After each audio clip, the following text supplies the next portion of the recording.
Madame So. Au nom de Monsieur Elhaj Faliou Bani, président du Conseil national de sages, et encore Elhaj Abdoulaye Bani,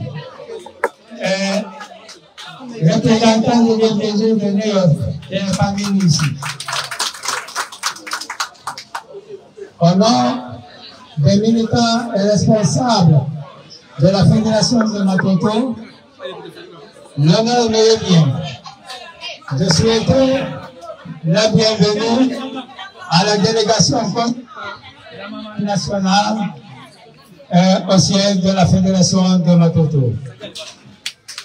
Nous leur souhaitons la bienvenue en leur disant que Matoto est vraiment prête à accompagner Elhaj Diallo à Sékou-Touré.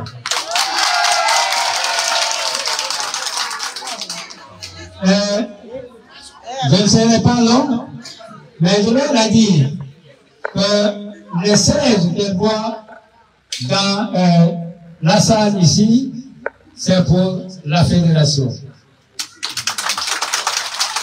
C'est les sections qui se sont mobilisées pour acheter ces sièges, pour le bon fonctionnement de la fédération, pour vraiment organiser et animer nos assemblées. Et ça, c'est pour vous dire que la fédération de Matoto est prête à accompagner Elhaj Diallo à Sékou-Touré.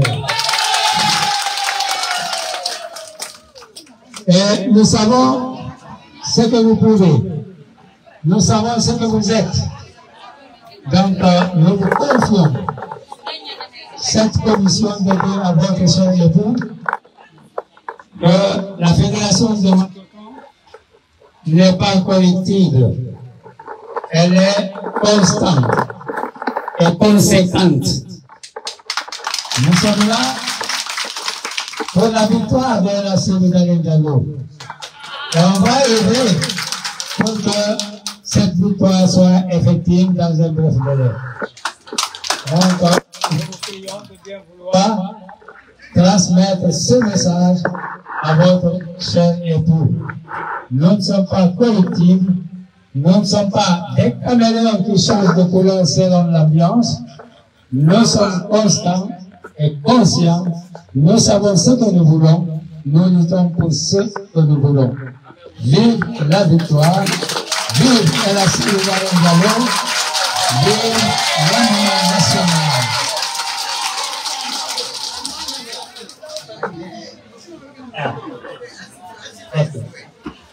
Vous m'excusez, je reviens un peu en arrière. J'ai oublié de présenter la grande dame Maï Khadija du comité national des jeunes.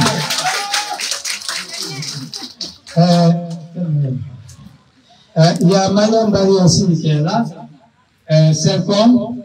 Donc, on a beaucoup de personnalités. Vraiment, nous félicitons et remercions tout le monde. Je vous remercie.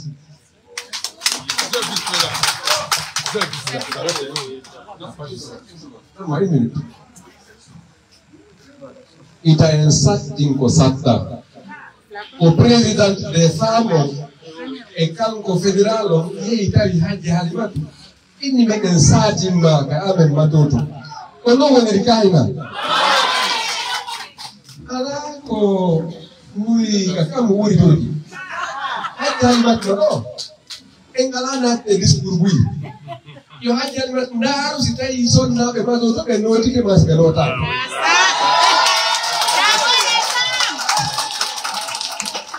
kono noon hattaɓe ɓe weltani tuwiɓe ɗowtuɓe sonnaɓe ɗon en daaray noon ñande fédération o tili saatiji ha jalimata hande ko sonnaɓe saatiji ko noon woni kayna hakkane jeeji o seede ɗo salmodiran e jamamo o ɓe tolɗa o ɓen anda so tawi ɓe nootino assalamu aleykum mi sallo on ɗa hunde wontere woto kono moɗon ha jalimatu ka koɓe saba Diallo Seck ino ɗon kono noon ɓeɗo fof ɓe tokoraɓe mo bisimilla si nagana sose so wala ni na nukan na. Parang ito parang mong food.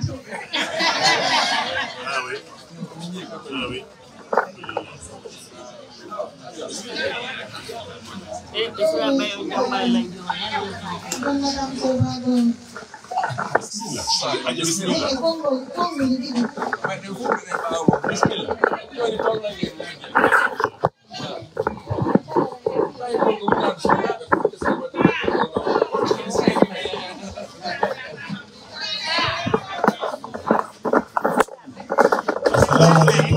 wabarakatuh. Voilà, gâteau. Voilà, Mélanie. Voilà, Ferra. Voilà, Massemba.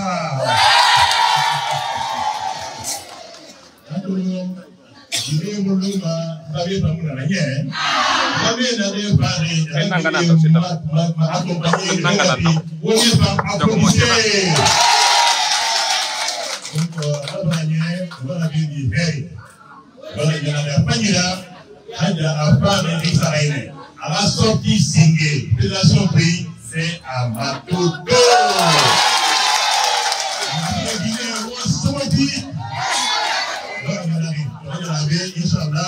Mais bien nous micro soyera, Makolo, nous avons parti avant la CMB Soto. On m'a dit avant la CMB Soto. Voilà ce qui est.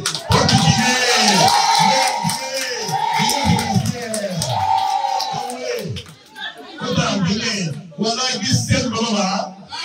Merci beaucoup. Donc, pour la vie, alors, Matoto, mais Matoto dans la numéro 1, pour la vie, donc, pour le moment, si samedi, là, on va faire, le samedi prochain, la colonne, fédération, la manière, mais nous, l'assemblée, organisée, on met, Yandi Arabella, Mohamed Matoto, il y a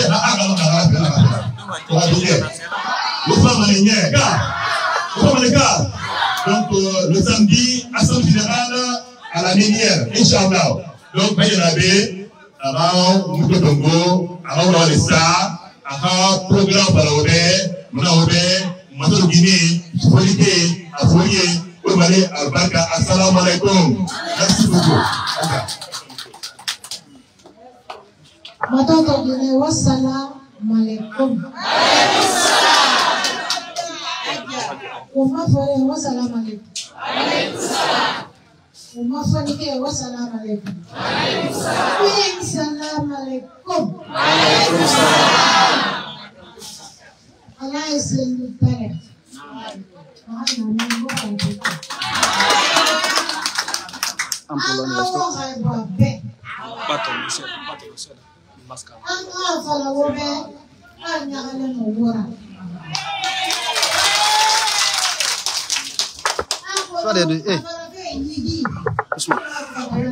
Doucement.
Samedi,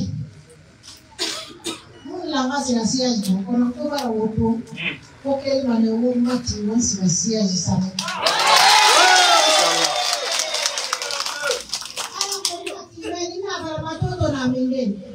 Alors, kubara yalikifa yoni mama fana kubara yira kamani kubara laidi tongo kubara ara kamani ako mele ahuina raboka era yo voy para museu amubara ina arabea matoto tam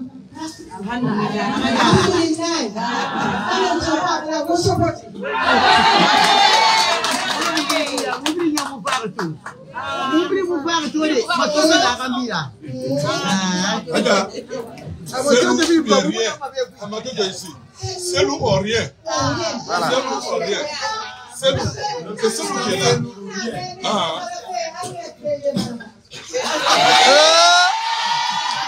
Ah mais non. Mais ce n'est pas vrai, ce n'est pas vrai.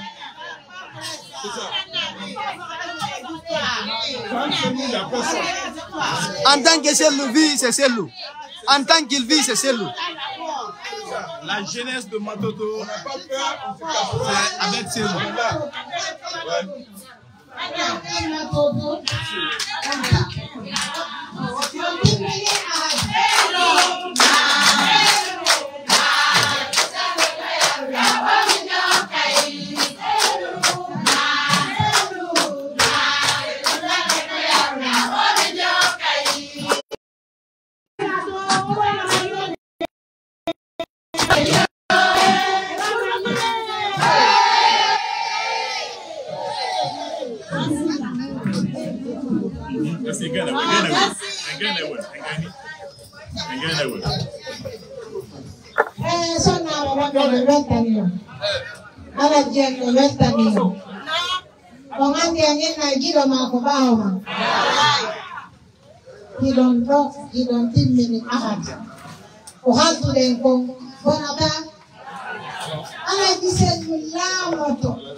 Aïda Fatmata Sila Diallo. Le Arc-Gardien sonne depuis Boluga Wandema, une FDG connaît les Gordo Baba Gordo. Ah, c'est clair! Merci. Ok, nous tenons, c'est pas.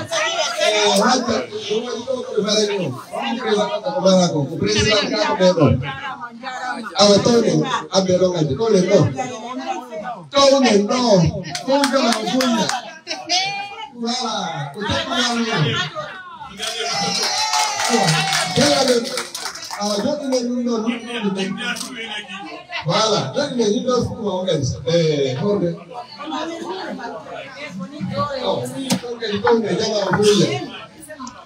wow, bien ça. En ganando. Claro, claro.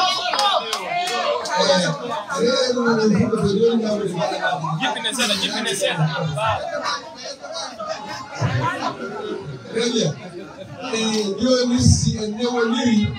Il est Dieu nous des oustaz et tout de douano et il faut qu'on organise. Et moi il dit que non.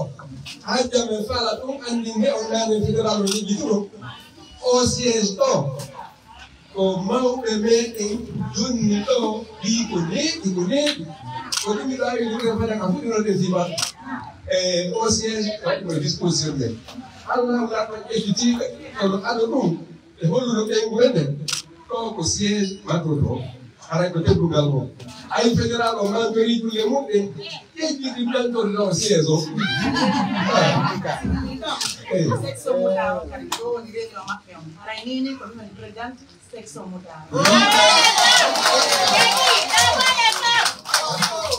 Ay de la president di no ni sexo moda.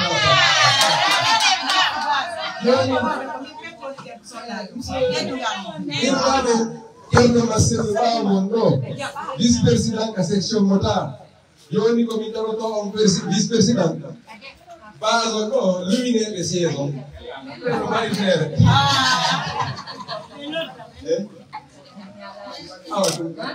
exacto yo se mueve el idioma y no el dualigen you haya sonna campagne fitiro do do wandira do bango accident bana ko makko yowti quoi mo makko yowti non famille on derdi on haruti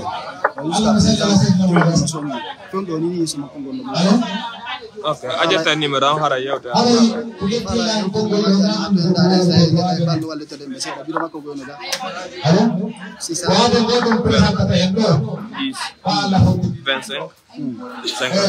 54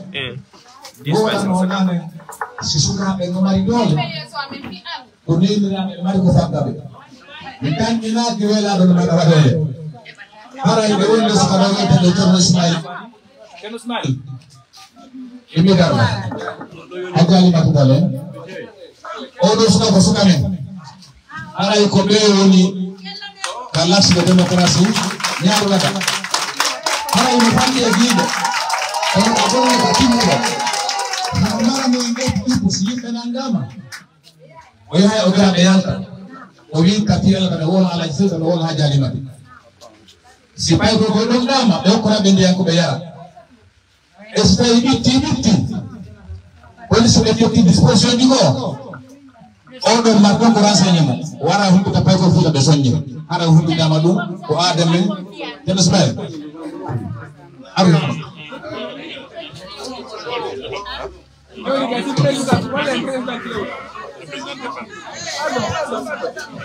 Assalamu alaikum.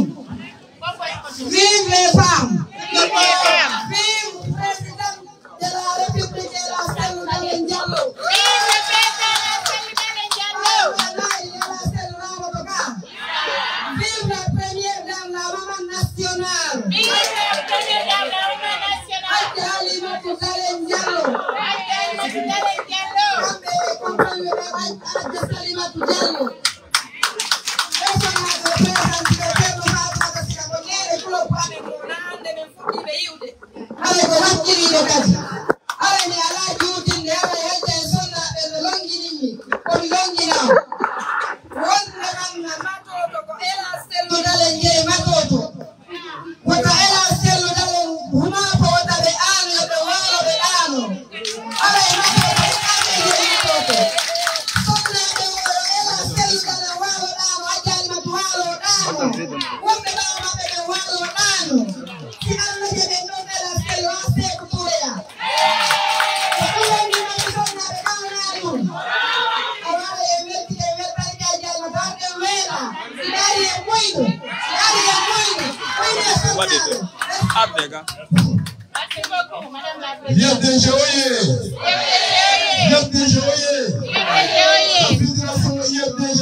Nous sommes très fiers et contents ce soir parce que nous sommes fiers de cette jeunesse. Et si toutefois nous voyons la prochaine première dame de la République de Guinée, dans notre ciel, vraiment cela nous bat droit au cœur. Et là, nous vous disons que la jeunesse IFDG de Matoto est 100%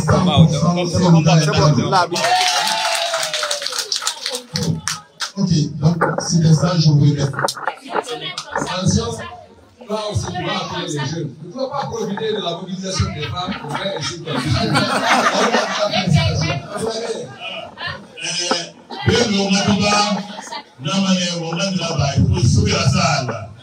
Levez-vous, je vous en prie. Ok?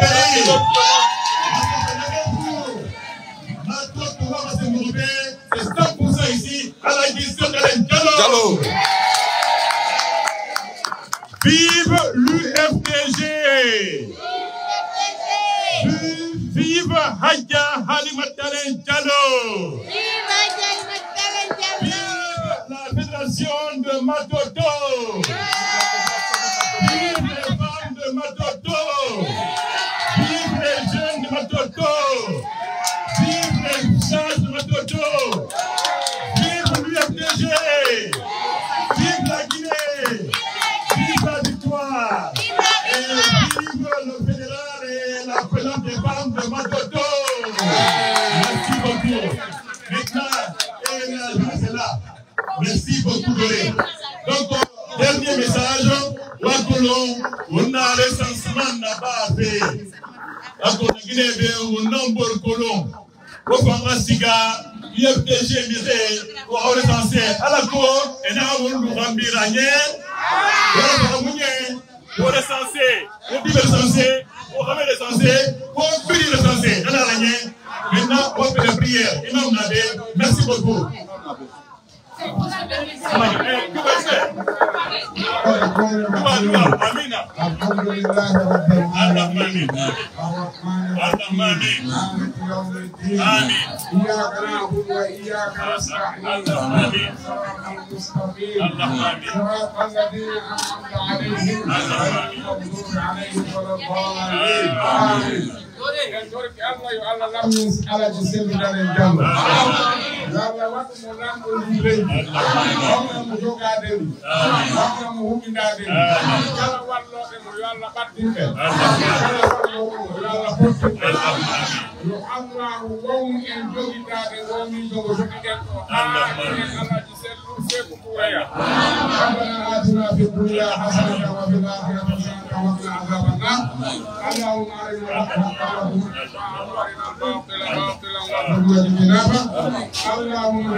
اللهم اصلح ذات بيننا وبين قلوبنا واهدنا سبل السلام سبحان ربك رب العزه عما يصفون وسلام على المرسلين والحمد لله.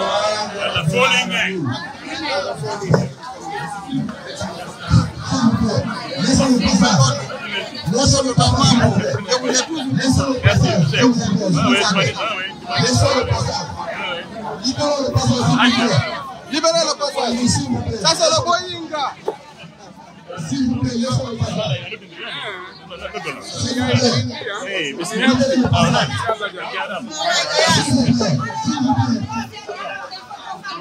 S'il vous plaît, libérez le passage. S'il vous plaît. Libérez le passage, s'il vous plaît. Libérez le passage, s'il vous plaît. S'il vous plaît, libérez le passage. Libérez le passage, s'il vous plaît.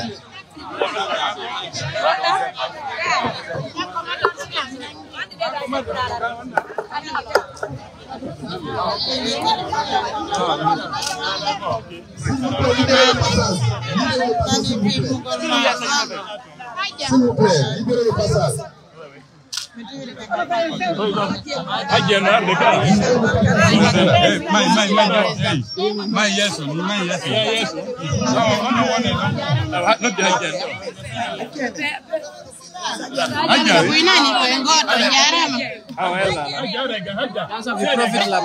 venez par là. Venez par là. Maintenant, faut y aller. Ni la sapa. Guarda, ona yimbe be daro gar si beari be woni do.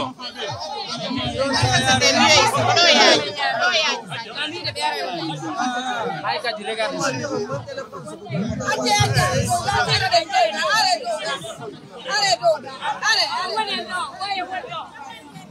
Hey, on a dit dobe awadere ali yodo heba.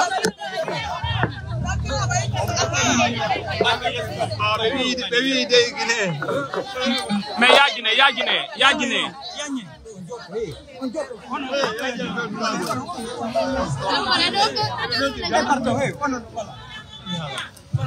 On non, iwe dong frei. Are do maneni. Yagine ni, yagine.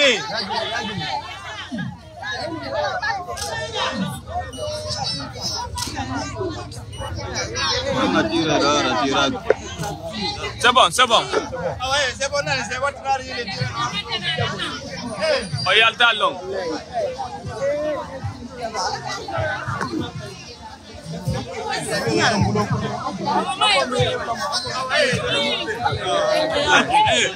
Il a pas arrivé.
Para, fauna na tu boy. Na